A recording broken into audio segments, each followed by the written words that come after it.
Welcome to today's Explainer.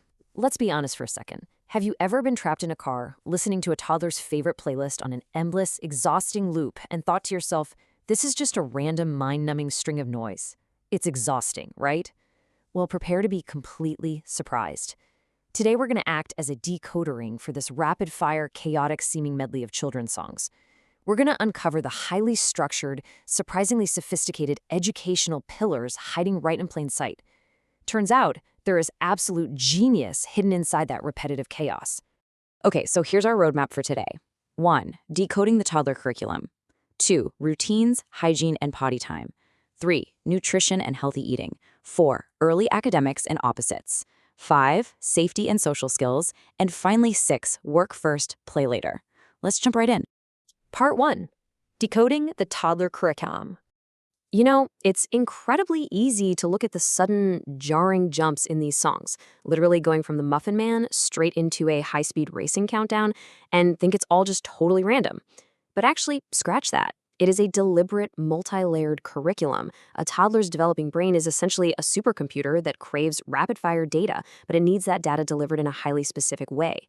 By using upbeat melodies and rhythmic repetition, these songs are perfectly designed to bypass a child's natural resistance and just seamlessly lock in essential life skills. It's an educational Trojan horse disguised as pure entertainment. Moving on to part 2, routines, hygiene, and potty time. Okay. Anyone who's spent even 5 minutes with a 2-year-old knows they absolutely despise transitions. Asking a toddler to stop playing and go take a bath is usually a recipe for a total meltdown. But this medley handles that mundane chore brilliantly. By directing the child to scrub the soap and bubbles and wash their knees and nose real slow, the song acts as a psychological bridge. It takes the anxiety out of the transition. It actually slows their heart rate down, dictates a calming pace, and turns the chore into a highly predictable, soothing game that a toddler can easily follow and, believe it or not, actually look forward to. But then, we get a completely different pacing strategy for potty training. Unlike the slow, soothing rhythm of bath time, potty training is handled with this intense, rhythmic urgency. The song goes, "Don't wait till it's too late, or you'll have to wait to go before you go." Anyone who's potty trained a toddler knows the stakes are incredibly high, and the song perfectly matches that urgency. It hammers home a highly memorable, almost frantic mantra to help kids recognize their body's signals and avoid accidents. It's highly practical, high-stakes life advice, all wrapped up in a catchy pop hook. Which brings us to part 3, nutrition and healthy eating. When we analyze the sheer volume of food mentioned across this medley, we see a remarkably clear, structured narrative progression regarding nutrition. The day kicks off with an absolutely massive cooked morning breakfast. I mean, we're talking pancakes, waffles with buttermilk yogurt, sausage patties, muffins, and coffee cake. It sounds like a meal fit for a 19th century lumberjack. But then, a really vital shift happens. Throughout the rest of the day's songs, there's a recurring daytime refrain where raw, accessible foods, your apples, grapes, bananas, oranges, and carrots, are repeatedly reinforced with the phrase, "good for you."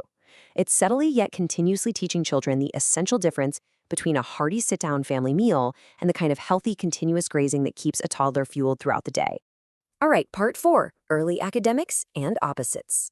So the crucial takeaway here is this incredibly clever use of humorous juxtaposition to teach logic. The song playfully tests a child's reasoning by asking what they need to pack for the first day of school, and it throws out these absurd suggestions, like packing sharks, balloons, dogs, and ice cream. This immediately makes the child laugh, sure, but more importantly, it prompts them to mentally correct the song before affirming that pencils, water bottles, jackets, and shoes are what they actually need. It's a brilliant interactive logic puzzle. It makes the child feel smart and empowered because they know better than the silly singer, actively testing and building their deductive reasoning skills. And when it comes to raw counting, the curriculum doesn't just stop at a basic 1, 2, 3. To emphasize sheer volume and build numerical stamina, the counting exercises lean heavily on an energetic, looping chant of 1 potato, 2 potatoes, building all the way up to 7 potatoes. Why potatoes? Honestly, it doesn't matter. What matters is that the looping, bouncing rhythm makes rote memorization feel like an accelerating game. It builds the sense of anticipation that keeps the child engaged all the way to the end of the sequence. The curriculum also seamlessly weaves in fundamental physics and conceptual learning. It moves from basic visual identification, like spotting a small mouse, to understanding environmental temperature. But the true genius is how it connects these ideas. Teaching the abstract concept of opposites to a 2-year-old, like the opposite of hot is cold, is essentially useless until it's tied to something they desperately care about. So the song immediately grounds this complex abstract theory with a highly tangible, intensely relatable toddler reality. The ice cream is cold. It takes high-level conceptual logic and makes it instantly understandable. Let's shift to part 5, safety and social skills. Notice how the medley completely removes the fear and anxiety of a literal life-or-death traffic lesson. Instead of terrifying a child with the dangers of cars, it uses a sweet story of 5 little ducklings crossing the street. Through these ducklings, it teaches an absolute, non-negotiable rule. Mama says stop, and you stop when the light is red. It breaks down critical physical safety into memorable, bite-sized steps. The adorable visual of the ducklings firmly plants the safety rule in the child's mind without inducing any trauma or panic whatsoever. And they use this exact same step-by-step instructional style to teach incredibly complex physical coordination. Here, the kids are learning to ski down a snowy bunny slope.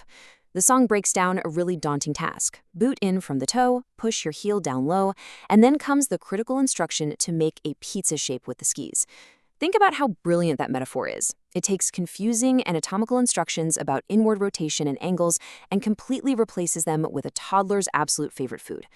It essentially guarantees the child will remember the form necessary to stay safe. Now let's take a breath for a second, because on the social and emotional side, the content offers this deeply reassuring, quiet mantra.